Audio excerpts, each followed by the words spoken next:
जय राधे जय कृष्ण जय वृंदावन जय राधे जय कृष्ण जय वृंदावन श्री गोविंद गोपीनाथ मदन मोहन श्री गोविंद गोपीनाथ मदन मोहन श्याम कुंज राधा कुंज गिरि गोवर्धन श्याम कुंज राधा कुंज गिरि गोवर्धन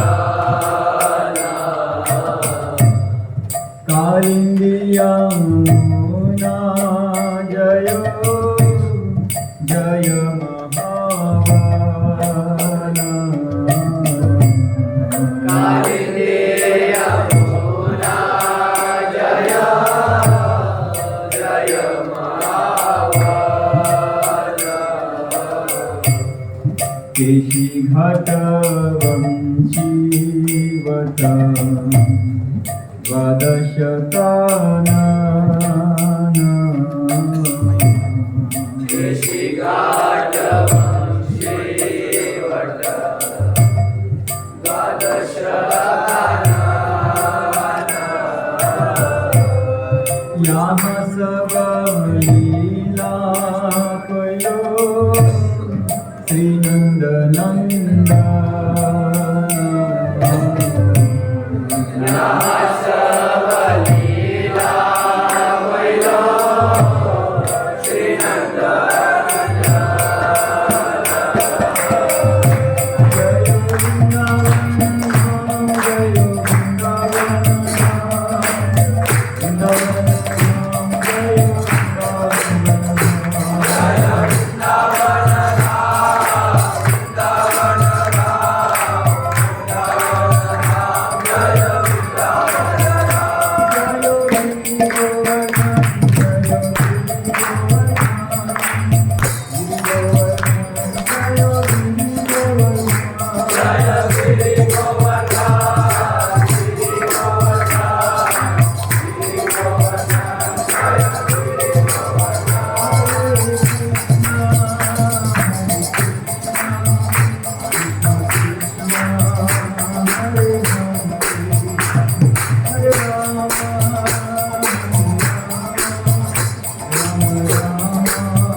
हरे कृष्णा। तो सभी भक्तों का स्वागत है। विशेष करके ऐसे कहा जाता है कि मथुरा जो हमने उपदेशामृत में हमने पिछली बार चर्चा की थी कि वैकुंठ से श्रेष्ठ है मथुरा नगरी। और आवाज गूंज रहा है।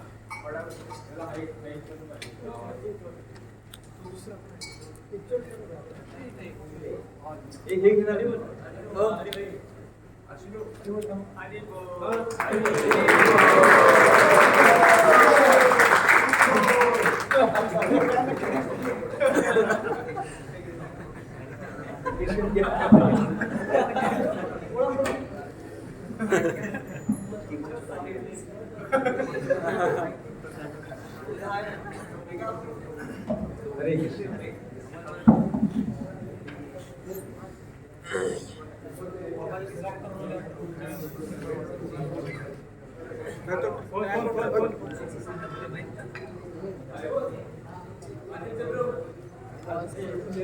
पिछली बार जब मूल हमारे मनोभाव क्या होना चाहिए तब हमने देखा था कि वैकुंठ से भी श्रेष्ठ है मथुरा नगरी, क्योंकि भगवान ने वहां पे जन्म लिया था। उससे श्रेष्ठ है वृंदावन, भगवान ने वहां पे अलग अलग लीला की थी। और उस वृंदावन से श्रेष्ठ है गोवर्धन। और उस गोवर्धन के नजदीक मतलब कल सुबह आपको उनका दर्शन मिले, क्योंकि अभी आते रहे ना। तो जैसे ही सुबह होगी ना आपको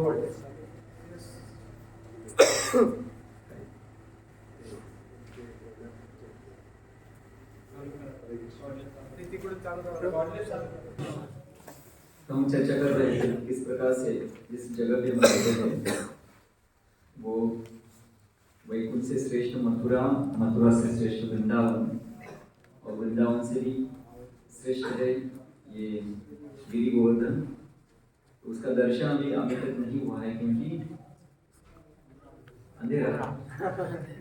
तो जैसे कल सुबह हो जाएगी तो हमें पहला दर्शन मिलेगा गिरि गोवर्धन का। तो जैसे आपको दर्शन मिला आपको दंडवत मारना, ठीक है ना।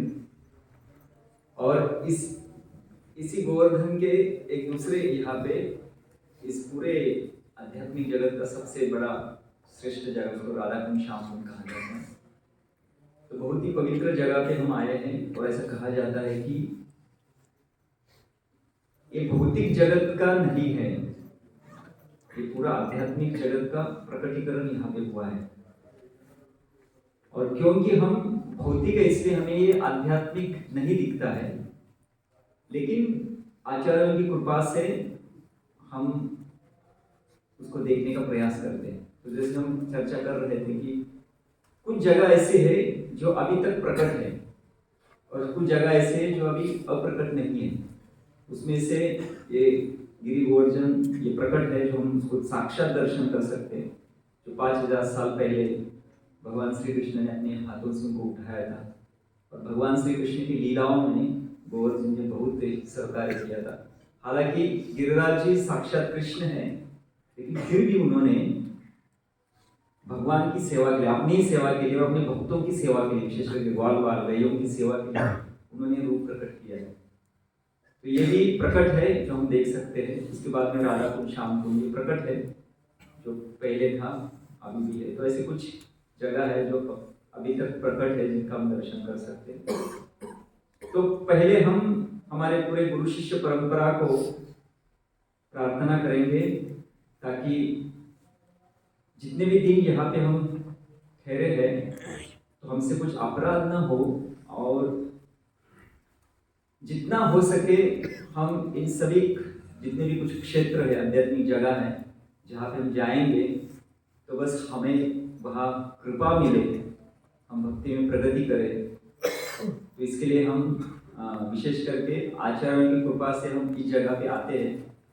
तो हम पहले उन सबको प्रणाम करेंगे, उनका सबका स्मरण करेंगे हमारे मंगलाचरण के द्वारा, और फिर हम हमारे धाम में जितने भी दिन हम यहाँ पे ठहरे हैं, हमारा मनोभाव क्या होना चाहिए इसकी बात चर्चा करेंगे। ओम अज्ञानतिमिरन्धस्य ज्ञानाञ्जनशलाकया चक्षुरुन्मिलितं येन तस्मै श्रीगुरवे नमः। श्रीचैतन्यमनोभीष्टं स्थापितं येन भूतले स्वयं रूपा कदा मह्यं ददाति स्वपदान्तिकम्। वन्देऽहं श्रीगुरुः श्रीयुतापदकमलं श्रीगुरुर्वैष्णवांश्च श्रीरूपं साग्रजातं सहगणा रघुनाथान्वितं तं सजीवं साद्वैतं सावधूतं परिजनसहितं कृष्णचैतन्यदेवं श्रीराधा कृष्णपदां सहगणा ललिता श्रीविशाखान्वितांश्च। नमो ॐ विष्णुपदाय कृष्णप्रेष्ठाय भूतले श्रीमते भक्तिवेदान्त स्वामिनिधि नामिने।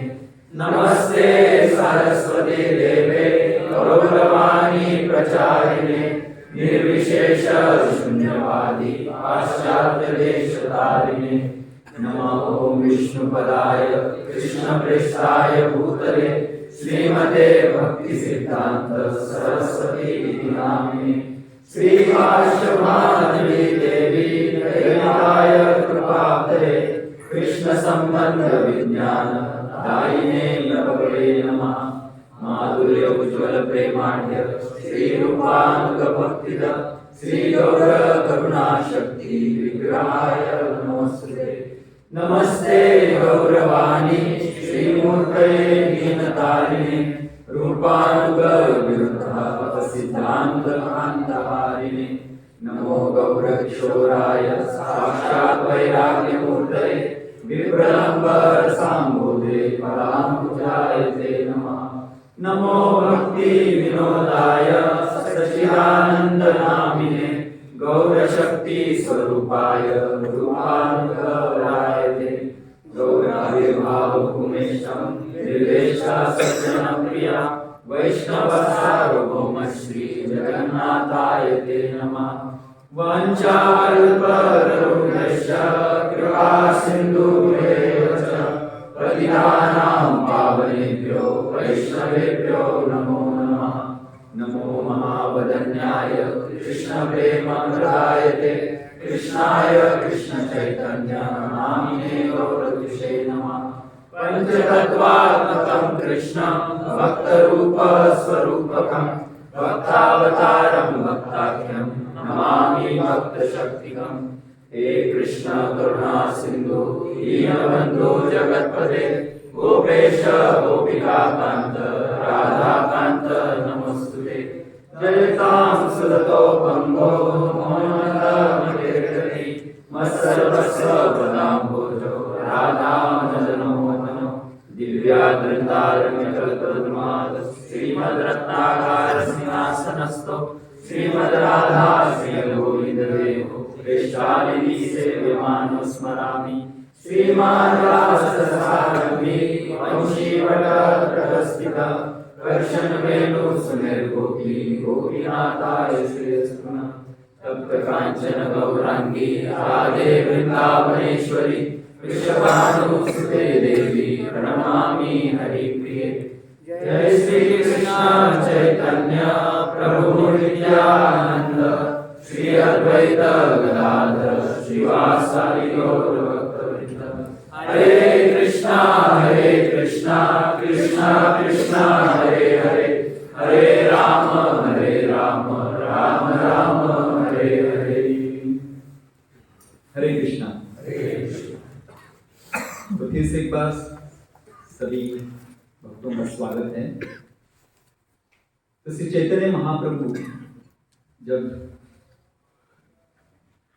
500 साल पहले जब पहली बार जब वृंदावन में वो वृंदावन की यात्रा करने के लिए आए थे, तो उस समय पे ऐसे बहुत सी जगह थी वो पूर्ण रूप से अप्रकट थी। मतलब वृंदावन था लेकिन वृंदावन की सभी स्थलियां अप्रकट हो चुकी थी। इसलिए पहली बार जब श्री चैतन्य महाप्रभु जो साक्षात भगवान है, वो जब पहली बार इस परिक्रमा कर रहे थे, तो उन्होंने जब इस एरिया में आए, इस इलाके में आए, तो उन्होंने 2 ऐसे छोटे से कुंड देखे जो खेती में थे, 2 कुंड।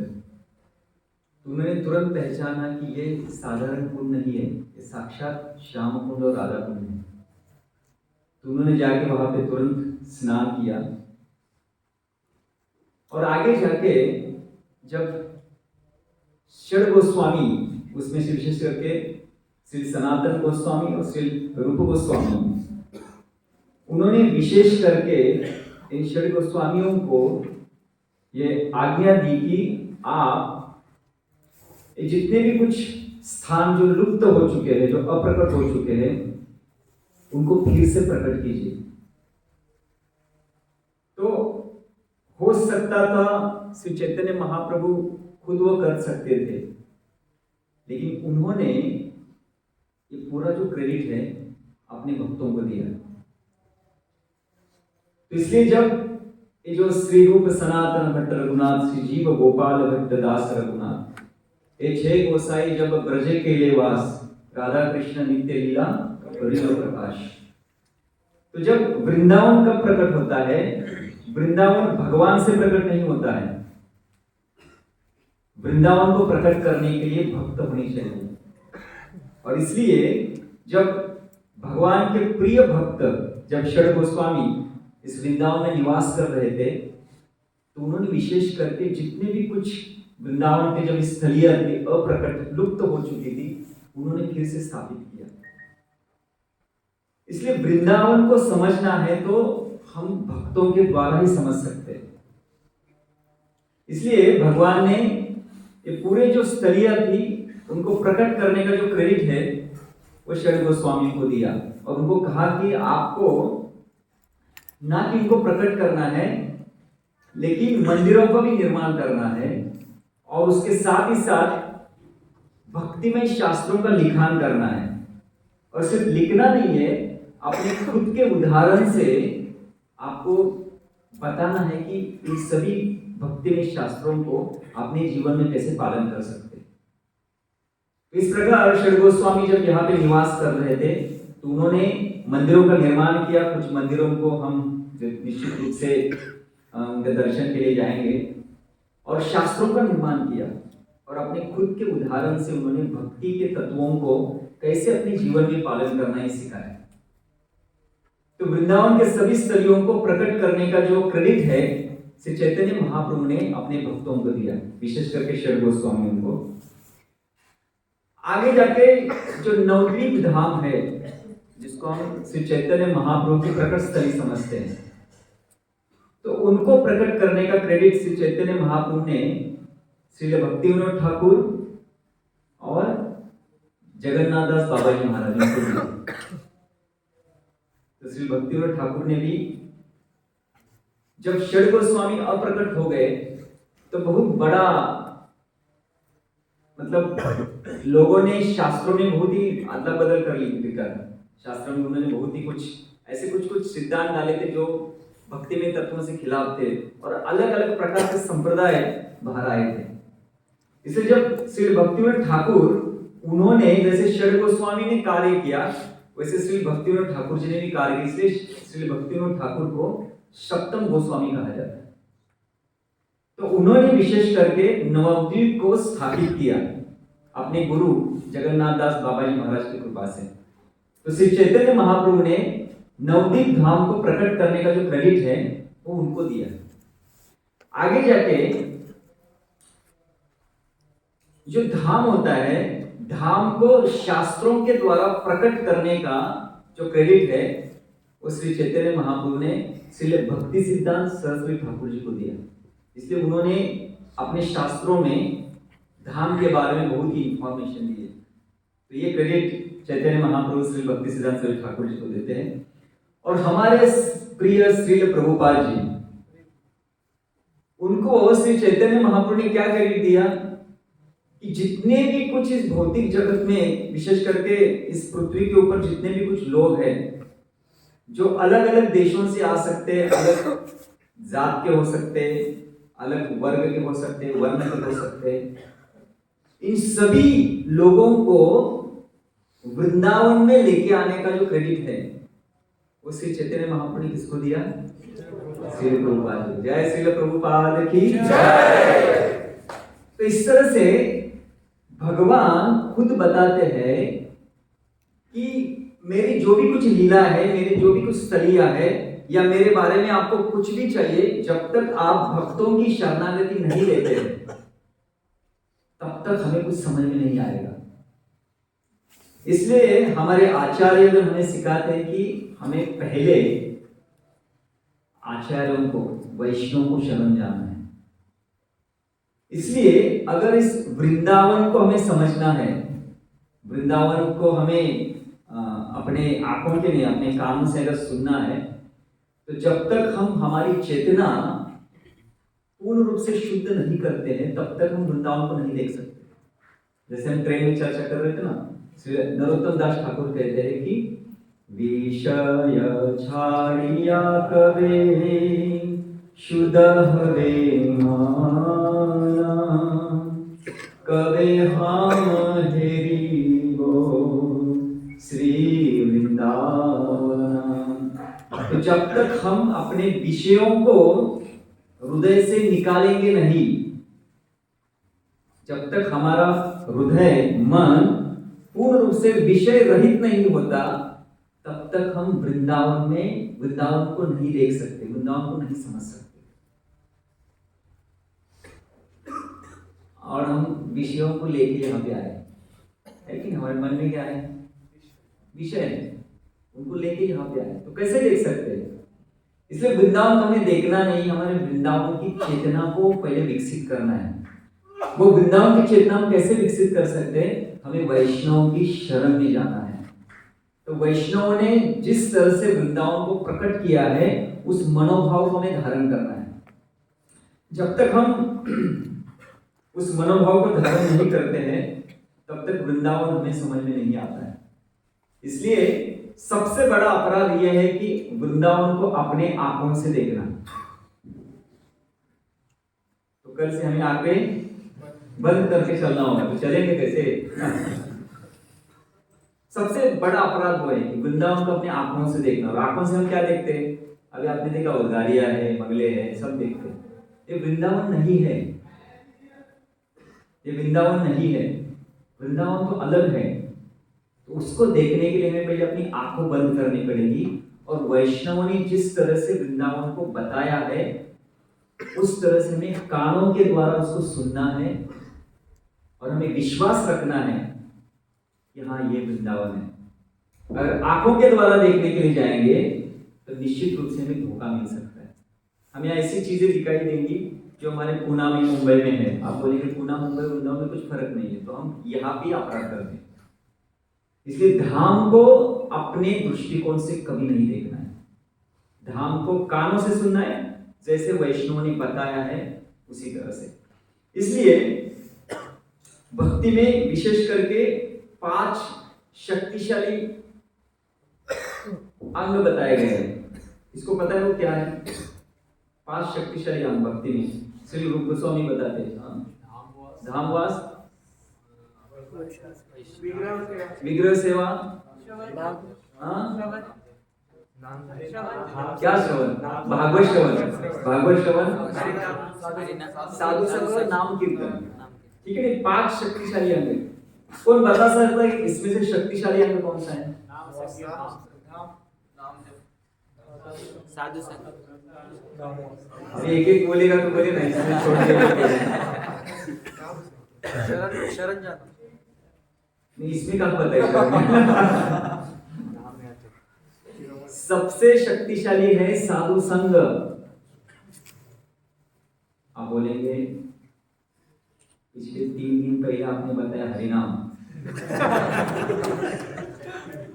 आज भी बता रहे साधु संग।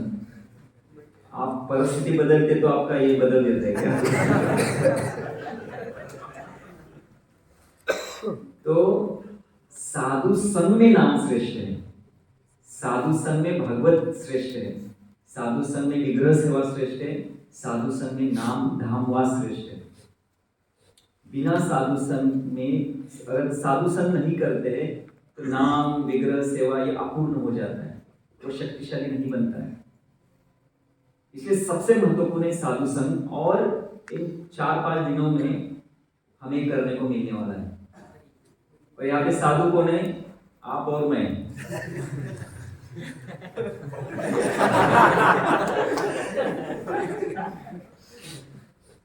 हमें अपना ही संग करना है, एक दूसरे का संग करना है, ठीक है ना? नहीं। हम कभी साधु मतलब पता नहीं बनेंगे इतने पे, अभी तो नहीं है। तो हमारे लिए हमारे साधु है हमारी पूरी वैष्णव गुरु शिष्य परंपरा। तो उनके साहित्य के द्वारा हम उनके मनोभाव को धारण करते हुए वृंदावन को देखेंगे। इसलिए साधु संग सबसे श्रेष्ठ है। और ऐसा कहा जाता है कि मनुष्य जन्म बहुत दुर्लभ है, तत्रापि दुर्लभम मन्ये वैकुंठ प्रिय दर्शनम। उससे भी दुर्लभ है वैकुंठ प्रिय, मतलब भगवान को जो प्रिय है उनका दर्शन होना। इसलिए हमारे लिए हमारी जो गुरु शिष्य परंपरा है वही हमारे लिए साधु संग है। तो उनके मनोभाव को धारण करते हुए हमें इस वृंदावन को देखने का प्रयास करना चाहिए, सुनने का प्रयास करना चाहिए। तो वो हमारी गुरु शिष्य परंपरा में कहती है, जब हम वृंदावन आते हैं तो हमारी जो भोग प्रवृत्ति है, जो इंद्रिय तृप्ति करने की जो मनोभाव है, उसको छोड़ना है। और कौन से भाव को पकड़ना है? सेवा भाव। इसलिए वृंदावन चेतना, अगर आप वृंदावन का मनोभाव, वृंदावन चेतना क्या है इसके ऊपर अगर विचार करेंगे तो वृंदावन चेतना यानी सिर्फ सेवा करना। आप कोई भी उदाहरण ले लो, भगवान इस वृंदावन में है, वो भक्तों की सेवा करते, भक्त वृंदावन में वो भगवान की सेवा करते, गाय वृंदावन में है वो भगवान की सेवा करते, भक्त वृंदावन में है वो गायों की सेवा करते। वृंदावन यानी सेवा करना। इसलिए हम वृंदावन में पूर्ण रूप से कब प्रवेश कर सकते हैं? जैसे हम बोलते ना, मुझे गोलोक जाना है, डिवोटी कहते प्रभु जी मुझे गोलोक जाना है, गोलोक वृंदावन जाना है, ठीक है। कब जाएंगे गोलोक वृंदावन? जब हमारा सेवा भाव विकसित होगा तभी। आप बोलेंगे मुझे नाम रुचि, नाम रुचि तो योगी को भी रहता है, ज्ञानी को भी आती है, उनको नाम बहुत अच्छा लगता है, लेकिन उनके पास सेवा भाव नहीं है। तो जब तक सेवा करने की वृत्ति स्वाभाविक रूप से और भगवान श्री कृष्ण को सुख देने की इच्छा मेरे हृदय में जब तक प्रकट नहीं होती, तब तक मैं इस भौतिक जगत में रहूंगा। इसलिए हमारे आचार्य कहते हैं वृंदावन चेतना, वृंदावन को अगर समझना है तो हमारे हृदय में सेवा भाव होना बहुत जरूरी है। इसलिए आज के जो 3-4 दिन 4-5 दिन हम यहाँ पे रुकने वाले हैं, अगर हम इस सेवा भाव को विकसित करेंगे, कैसे? वैष्णव की सेवा करो, भगवान की सेवा करो, प्रार्थना कीजिए, अपने को हमेशा पीछे रखिए, वैष्णव को आगे स्थान दीजिए, कोई भी कंप्लेंट मत कीजिए। गुरु महाराज हमेशा कहते हैं भक्ति में सबसे बड़ी तपस्या क्या है? कोई बता सकता है?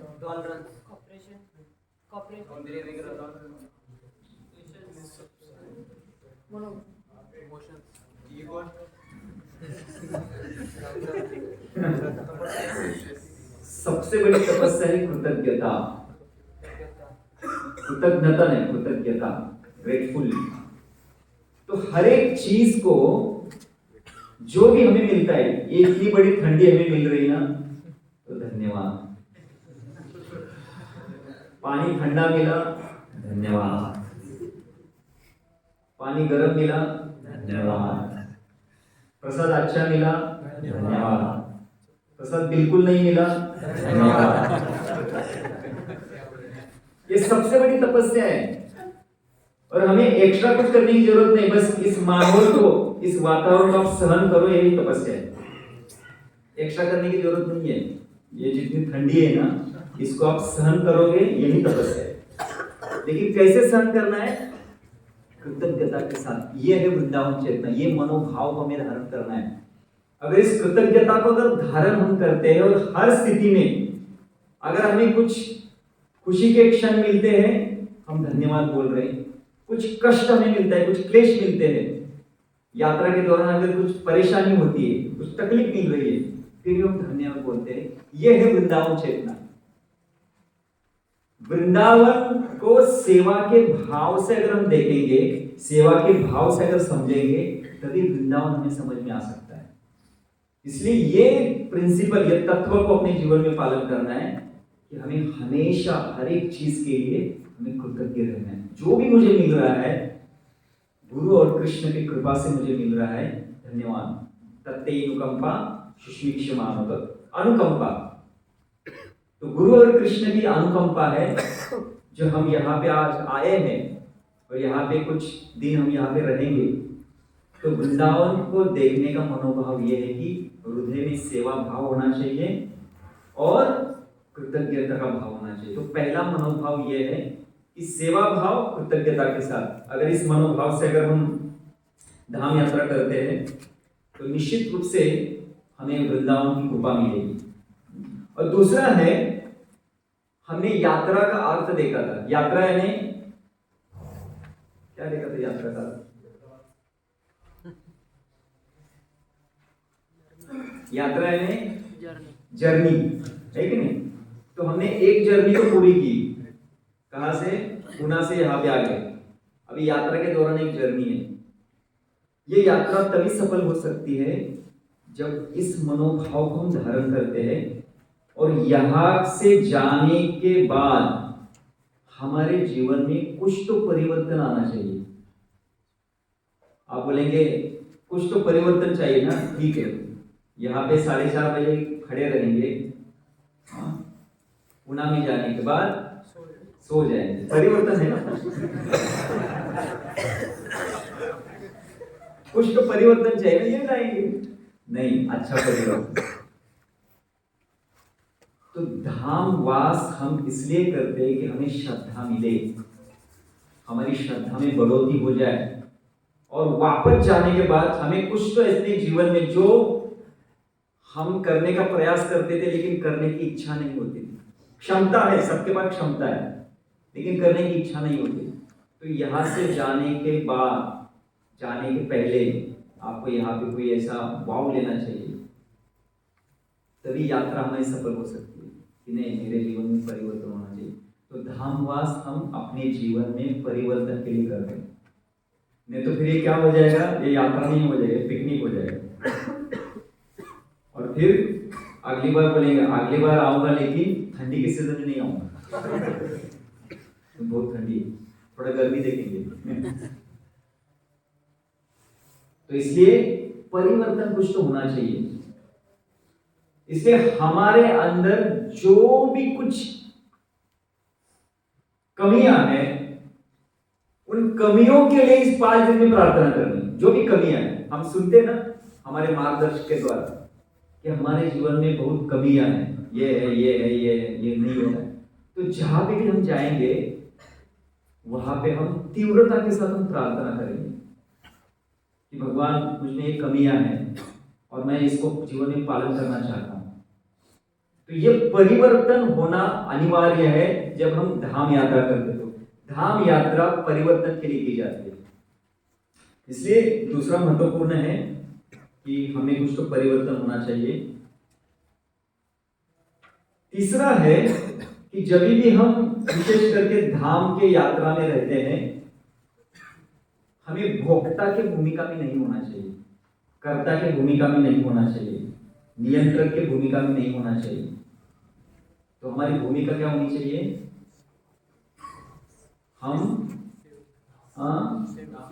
सेवक हैं। तो जो भी भक्त यहाँ पे इस सेवक के भाव में धामवास करेगा, निश्चित रूप से वृंदावन की कृपा वो यहां से लेके जा सकता है। लेकिन अगर हम इस कर्ता के भोक्ता की भूमिका में रहेंगे तो हम कुछ ऐसे अपने मोबाइल में कुछ फोटोग्राफ लेके जाएंगे। प्रभु जी में वृंदावन गया था, ये देखो ये मेरा फोटो है, और उसको अपने क्या बोलते हैं जो भी है उसमें डालेंगे। लेकिन धाम की कृपा चाहिए, वो मिलेगा, क्योंकि धाम उसी व्यक्ति को प्रकट होगा जो दास भाव में। इसलिए दास मनोभाव को अगर हम पकड़ेंगे तो निश्चित रूप से 4-5 दिनों में इस वृंदावन की कृपा को हम अपने साथ लेके जाएंगे। इसलिए हमें भोक्ता, कर्ता, नियंत्रक किसी के रूप में नहीं, तो हमें समझना चाहिए कि Krishna is the only enjoyer. भोक्ता कौन है? सिर्फ कृष्ण है, उसके अलावा हम नहीं है, हम बस उनके सेवक है। और ना कि हम भगवान के सेवक है, हम भगवान के सेवकों के सेवक है। तो वृंदावन चेतना मतलब क्या है? सेवकों के सेवक होना। इस मनोभाव को हमें यात्रा के दौरान अपने मन में लाना है कि नहीं, मैं सेवकों का सेवक हूं। इसलिए हमेशा वैष्णव को प्रधानता देनी चाहिए। आप चलिए दर्शन के लिए आओ, प्रसाद के लिए आओ, स्नान के लिए आओ, है कि नहीं? और जब भी हम स्नान करते तो जल्दी से बाहर आना चाहिए, ताकि कोई वैष्णव बाहर वेट कर रहा है और नॉक करने की जरूरत नहीं है, तो उठो अभी चलो। ये ध्यान होना चाहिए कि अगर मैं यहाँ पे कुछ भी ऐसा असुविधा नहीं करूंगा जिससे दूसरे वैष्णव को तकलीफ होती है, तो असुविधा को प्रकट न करना यह भी बहुत बड़ी सेवा है। हमारे कारण कुछ असुविधा न हो, इस चेतना को विकसित करना यह भी बहुत बड़ी सेवा है। इसलिए मेरे कारण मैं दूसरे वैष्णव को मैं तकलीफ नहीं दूंगा, ये जो भाव है ये वृंदावन का भाव है। इसलिए जब यशोदा माई विचार करती है कि भगवान श्री कृष्ण के इतने नाजुक चरण कमल हैं, और इन चरण कमल को जब वो वृंदावन जाता है तो वृंदावन के जो भी छोटे छोटे रेतियां है या छोटे छोटे जो पत्थर होते हैं, उनके कारण मेरे पुत्र के चरणों को तकलीफ होती होगी, तो मैं क्या करती हूँ, उनको एक चप्पल देती हूँ, जैसे हमारे प्रभु जी ने सबको चप्पल दिया। तो भगवान बोले, देखो मैया, मैं अकेला चप्पल नहीं पहन सकता। ये देखो, इसको कहते हैं कि सेवा का भाव क्या है, मैं दूसरों की सेवा करना चाहता हूँ। तो कहते हैं कि जब तक आप मेरे 9 लाख गैयों को चप्पल नहीं देती तब तक मैं नहीं पहनूंगा। तो यशोदा माई बोली कि ये तो पॉसिबल नहीं है।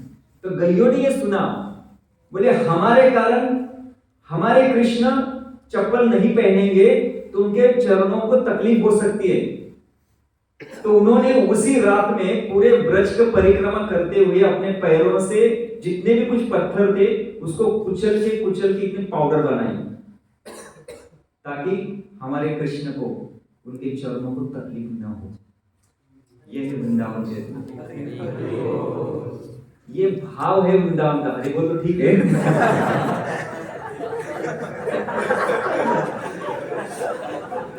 ये भाव है वृंदावन का।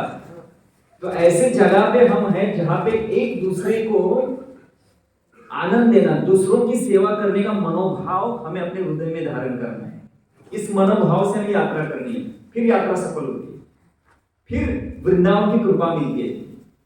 और सबसे बड़ी वृंदावन की कृपा क्या है? कोई बता सकते, गेस कर सकता है कि वृंदावन अगर सही रूप से, अगर हमने वृंदावन धाम में यात्रा की और वृंदावन धाम हमारे ऊपर बहुत अगर कृपा देना चाहता है और उन्होंने कृपा दी, तो क्या देंगे वो? कोई बताएगा? गाय की सेवा, ठीक है,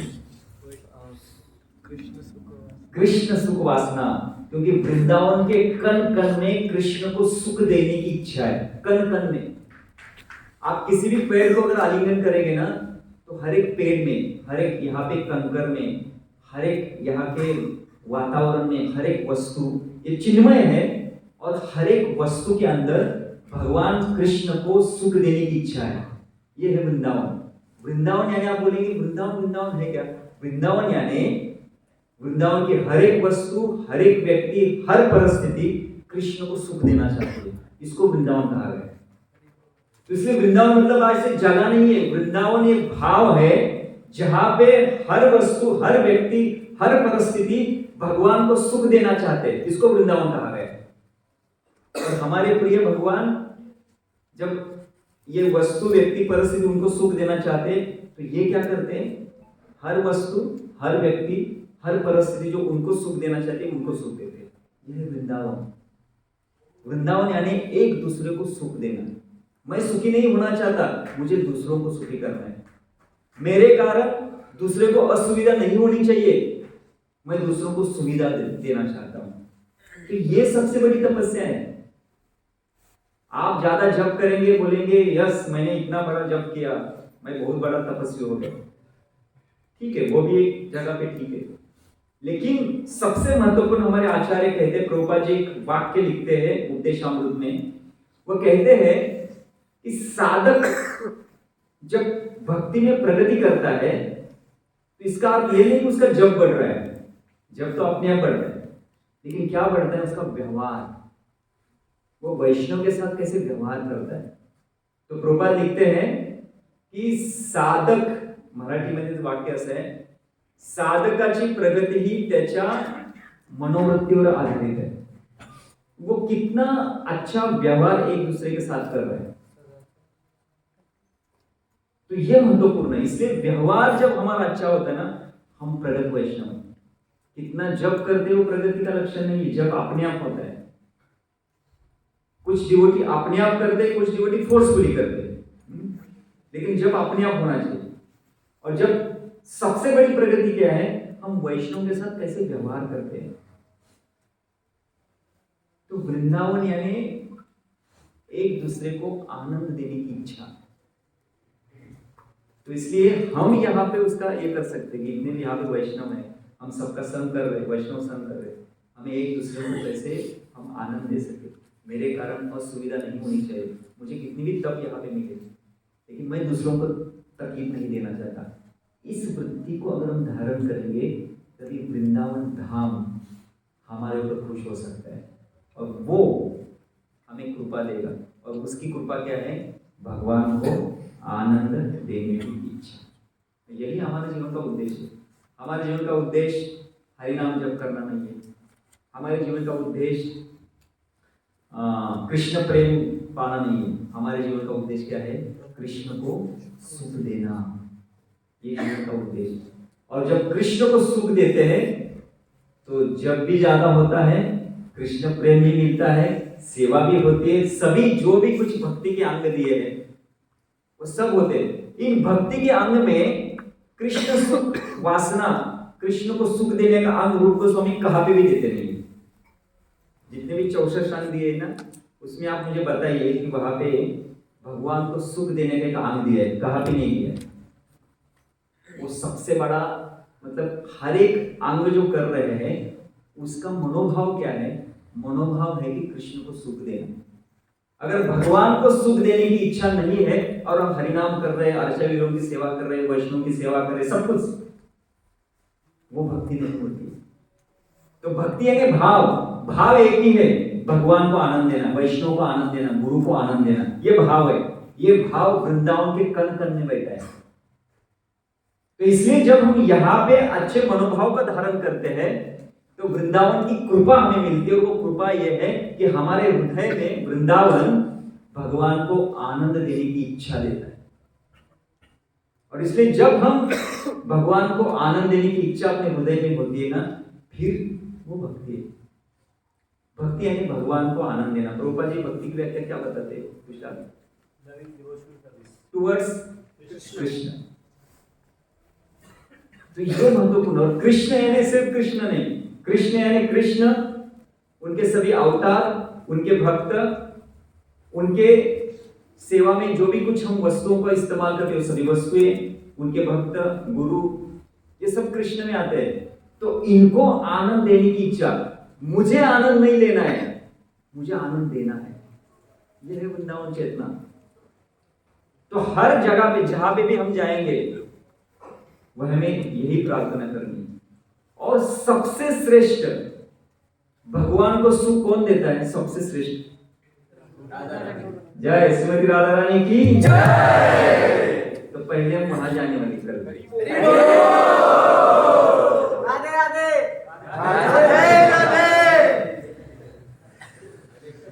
तो वहां पे जाके बहुत ही हृदय के साथ, अपने हृदय के साथ प्रार्थना कीजिए कि राधा रानी सबसे श्रेष्ठ आप तो, ये आप भक्त है और आपके हृदय के अंदर ये चेतना है, ये भाव है कि कैसे भगवान को सुख दे।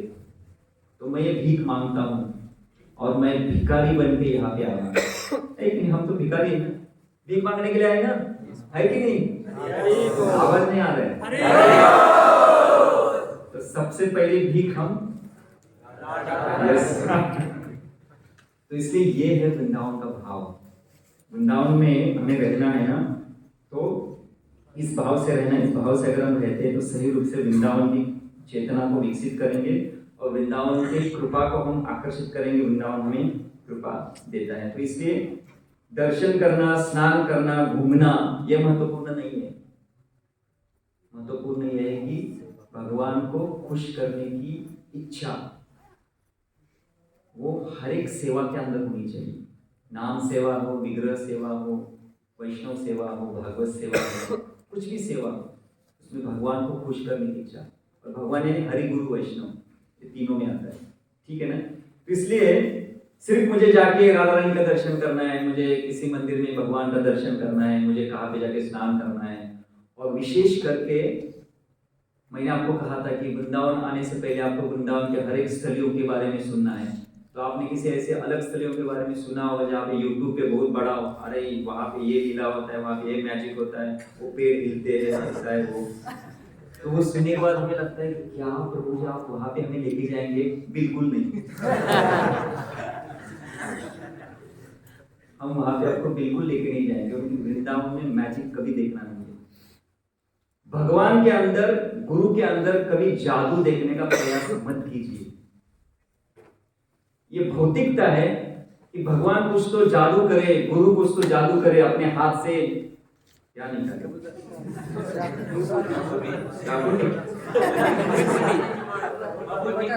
जो भी है। तो ऐसा कुछ नहीं मत दीजिए। भगवान को देखने पर भगवान के नयनों से कुछ प्रकाश आए और मेरे हृदय में प्रवेश करे। तो भक्ति के अंदर मैजिक को स्थान बिल्कुल नहीं है। जब हम जादू को देखना चाहते हैं, बहुत बड़ी भौतिकता है, आध्यात्मिकता नहीं है, तो कभी मत देखिए। तो ऐसे जब बताया जाता है ना, यहाँ पे वो हुआ है, रात को वहां कृष्ण आते हैं, वो राधा रानी आती है, वो लीला करते हैं, प्रभु जी हमें वो देखना है, देखना है, ऐसी जगह पे मत जाइए। और हम तो आपको नहीं लेके जाएंगे। हम हमारे आचार्यों ने, विशेष करके गुरु महाराज जहाँ पे लेके गए हैं, जो स्थान इस अवस्था में हमारे लिए है, जो हम वहाँ पे जाकर हम शुद्ध हो सकते हैं, हम खुद को पवित्र कर सकते हैं, ऐसी जगह पे हम आपको लेके जाएंगे। चलेगा ना? तो आप इसको कोई बोलेगा अच्छा ठीक है प्रभु जी, बीच में समय कब है, वहाँ पे जाके आएंगे। तो ऐसा मत कीजिए। यात्रा का कोई भी नियम का उल्लंघन मत कीजिए, क्योंकि आप नियम व्यवस्थापन के खिलाफ जाएंगे तो व्यवस्थापन के एक कदम आगे माया का इलाका है। आप व्यवस्थापन के नियम के खिलाफ जाएंगे, वहां माया है। और धाम में माया का प्रभाव ज्यादा होता है, क्योंकि माया ने भगवान को प्रार्थना की थी कि आपकी तो सब सेवा करते हैं, मुझे भी कुछ सेवा दे दो। तो भगवान बोले जो भी व्यवस्थापन का पालन नहीं करेगा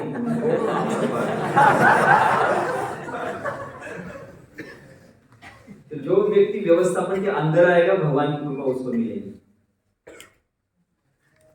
इसलिए जितने भी कुछ हमारे आचार्य बताते हैं, विशेष करके गुरु महाराज जी ने जहाँ पे हमें लेके गए हैं, जहाँ पे हमें बताया, और जो हमारे लिए अधिकार के क्षेत्र में जो हमारा अधिकार है, वहाँ पे हम जाएंगे। और जब अधिकार बढ़ेगा तो हम देखेंगे, लेकिन अभी तो हमारा उतना अधिकार नहीं है, तो ऐसी जगह पे जाएंगे हम कृपा को प्राप्त कर सकते हैं। इसलिए यात्रा का उद्देश्य सिर्फ दर्शन, स्नान और घूमना नहीं है। तो ये अगर हम करते थे, ये भौतिक चेतना है, इससे हमें ऊपर उठना है। तो कुछ विशेष चीजें हमें यात्रा के दौरान करनी है, वही मैं आपको बताता हूँ। पहला चीज है कि विदाउट फेल हमें सुबह यहाँ पे सबको जप के लिए एकत्रित होना है। तो मंगल आरती हम यहाँ पे नहीं करेंगे क्योंकि हमारे पास समय नहीं है, और मंगल आरती करेंगे तो हमारा जप रहेगा। इसलिए हमने ये किया कि जब हम बस में जाएंगे तो हम बस में मंगल आरती करेंगे। लेकिन सबको आहू विलम का मॉर्निंग प्रोग्राम पसंद था ना, तो इसलिए यहाँ पे बैठ के हम विशेष करके जप करेंगे, क्योंकि वैष्णव के संगति में जप करने का एक अलग है। बस में जप नहीं कर, बस में कीर्तन हो सकता है, बस में प्रसाद हो सकता है, लेकिन बस में जप नहीं हो सकता। इसलिए सुबह 4:30 बजे यहाँ पे हमारा जप का सेशन चालू होगा। तो विदाउट फेल जितने भी कुछ दिन है सबको आना है। कृपया करके आपकी तबीयत को अच्छी तरह से संभाल के रखिए और ज़्यादा ऑस्टेरिटी मत कीजिए, ताकि जो भी नियम हमें बताएंगे उस नियम का पालन करना है। तो सुबह का मॉर्निंग प्रोग्राम विशेष करके जो जप सेशन है उसको मिस कीजिए।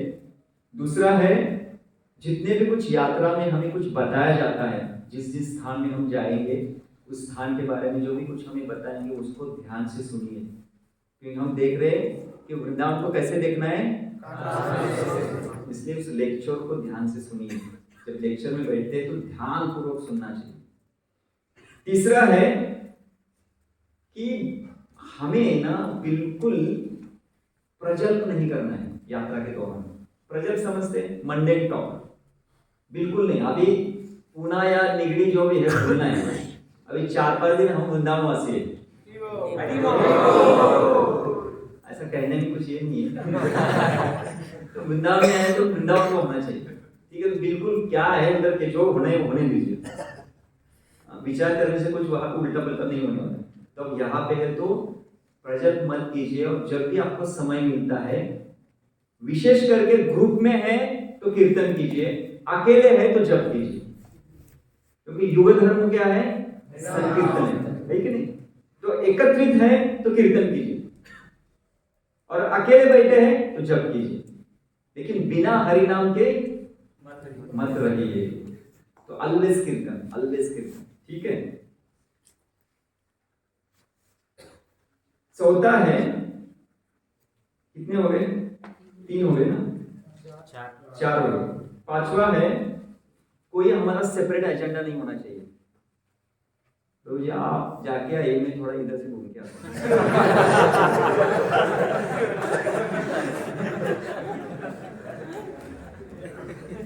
तो ऐसे मत कीजिए, यात्रा के साथ रहिए। जो भी ग्रुप जहाँ पे जा रहा है वही हमारा वृंदावन यात्रा है। तो कोई सेपरेट प्लान, कोई एजेंडा नहीं होना चाहिए, ठीक है ना। तो ये है। आगे है कि हमें धाम में विशेष करके हम क्या कर सोच रहे हैं कि हमें सेवा भाव होना चाहिए। तो जहाँ पे भी हमें सेवा मिलती है, सेवा करने का प्रयास कीजिए। और दूसरा है कि हमेशा प्रार्थना के भाव में रहिए। ऐसा कहा जाता है कि वृंदावन की सभी जो हम देख रहे हैं सब चिन्मय, चिन्मय मतलब व्यक्ति के रूप में। तो आपको यहाँ पे पेड़ भी दिखता है, जो भी दिखता है ना, ये सब चिन्मय है। प्रभुपाद बोलते हैं यहाँ का जो बंदर है, यहाँ पे जो क्या बोलते हैं, सुअर, वो भी इस जैसे उनका मृत्यु होगा ना, भगवतधाम चले जाने वाले। समझ रहे ना। ये जितने भी कुछ प्राणी है यहाँ पे, कुछ उन्होंने कुछ तो उनके जीवन में हुआ है, इसलिए भगवान ने एक जन्म यहाँ पे धाम में भेजा, अगला जन्म वो वृंदावन में होंगे, जो ओरिजिनल है। इसलिए यहाँ पे जो भी दिखता है ना वो दिव्य है। तो किसी मतलब सुअर को देखने के बाद, बंदर को देखने के बाद उसका हंसी मजाक मत कीजिए, और विशेष करके बंदर, क्योंकि यहाँ पे बंदर बोलते हैं कि आपके चश्मे से आप क्या देखोगे वृंदावन में। क्योंकि आंखों से नहीं देख सकते तो आंखों के ऊपर और आंख लगाने से क्या देखेंगे। इसलिए जो भी यहाँ पे चश्मा पहन के जाता है, बंदर पहला चश्मा निकालेगा। इसलिए यहाँ पे रूल है कि जो भी बंदर का इलाका है वहां पे चश्मा पहनना मना है। और आप पहनोगे तो बंदर इतना चालाक होते हैं, कब आपका निकालेंगे पता नहीं, और फिर उनको वो फ्रूटी देना चाहिए, क्या क्या देना पड़ता है। तो इससे अच्छा है कि आप अपने चश्मे का ध्यान लीजिए। तो विशेष करके प्रार्थना के भाव में रहिए, और जो भी हमें दिखता है वो दिव्य है ऐसा समझ लीजिए, वो भौतिक नहीं, दिव्य। और प्रार्थना के भाव में वृंदावन की यात्रा कीजिए। मोबाइल भी लेके जाते हैं। हाँ, जो भी आपको मतलब और धाम में अपना समय खराब मत कीजिए, क्योंकि हम आए 3-4 दिन के लिए, तो बैठ के किसी मित्र मिल के चलो अभी हो गया, अभी प्रसाद हो गया, अभी सोना मिल जाके थोड़ा सा रात का विहार करके आएंगे। तो समय मत खराब कीजिए।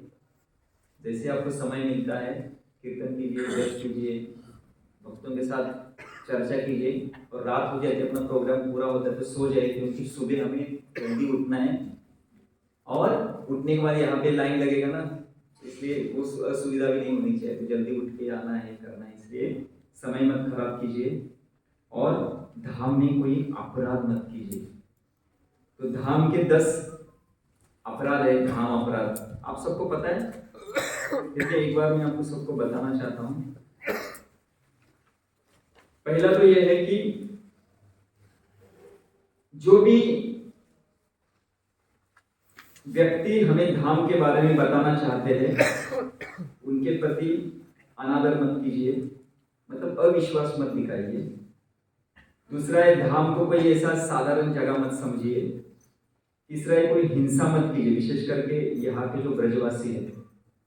एक बार प्रभुपाद जी के शिष्य थे, तो उन्होंने कुछ तो ब्रजवासी के साथ व्यवहार किया, कुछ तो ये हुआ, तो उन्होंने उनके पास झगड़ा हो गया, प्रभुपाद जी ने उनको बहुत डांटा। तो बोले देखो प्रभुपाद जी, उन्होंने मुझे व्यवहार में थोड़ा सा ही किया, बोले आपको थोड़ा सा ये होना चाहिए, आपको इसके बारे में विचार करना चाहिए, कुछ भी हो लेकिन ब्रजवासी के साथ कभी हंसी मजाक या कोई व्यवहार में कोई गड़बड़ या झगड़ा नहीं होना चाहिए। तो यहाँ पे जितने भी कुछ ब्रज के वास करने वाले हैं, उनके साथ कोई झगड़ा नहीं होना चाहिए, उनके साथ कोई हिंसा नहीं होनी चाहिए। कोई जितने भी कुछ यात्रा बोलते हैं ना, पिलग्रिम्स जहाँ पे आते हैं, उनके साथ कोई साधारण व्यक्ति के रूप में मत देखिए। उसके बाद में यहाँ पे कोई भौतिक कार्यकलाप मत कीजिए। यहाँ जो भी होना चाहिए आध्यात्मिक कार्यकलाप होना चाहिए, विशेष करके यात्रा के दौरान। यहाँ पे धन कमाने का प्रयास मत कीजिए, नहीं होगा दिया गया। दूसरा बात में कि धाम को भौतिक जगत का भाग मत समझिए। समझ रहे ना, ये कहाँ पे आता है? अच्छा, मथुरा जिले में आता है क्या? अच्छा, मथुरा जिला ये महाराष्ट्र में, यूपी का ये, ऐसा मत समझिए। ये जगह ही आध्यात्मिक है, दिखने के लिए ठीक है, यूपी का भाग है, लेकिन ये जगह ही आध्यात्मिक, इसको भौतिक मत समझिए। और कोई पाप कार्य धाम में मत कीजिए। और वृंदावन और नवद्वीप में कोई अंतर नहीं है, उसको समान ही समझना चाहिए। वृंदावन के बारे में जितने भी कुछ शास्त्र में बताते हैं, उन शास्त्रों को साधारण मत समझिए। और जो भी कुछ अश्रद्धालु लोग होते हैं उनके सामने वृंदावन की महिमा मत बताइए, या वृंदावन के बारे में सुनने के बाद अविश्वास मत दिखाइए। हमें विश्वास रखना चाहिए कि कोई काल्पनिक नहीं, ये सत्य है। इस प्रकार की कुछ चीजें हैं हमें नहीं करनी है, तो ये धाम अपराध बताए जाते हैं। तो विशेष करके मैं यहाँ पे कंक्लूड कर देता हूँ कि हम यहाँ पे आए हैं वृंदावन की चेतना को धारण करने के लिए, और वृंदावन की चेतना एक ही है, मैं भगवान कृष्ण को कैसे सुख दे सकता हूँ। इसलिए इस मनोभाव को धारण करने के लिए हमें दास भाव में होना चाहिए, सेवा करनी चाहिए, और जितना हो सके आध्यात्मिक कार्यकलाप करने का प्रयास करना चाहिए, और प्रार्थना करनी चाहिए।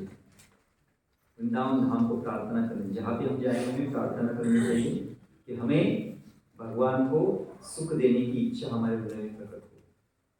ये अगर मिलता है जीवन सफल। ठीक है ना? हरे कृष्ण। जय श्री प्रभुपाद की जय, वृंदावन धाम की जय, श्री गिरि गोवर्धन की जय, अनंत कोटि वैष्णव वृंद की जय। हरे कृष्ण।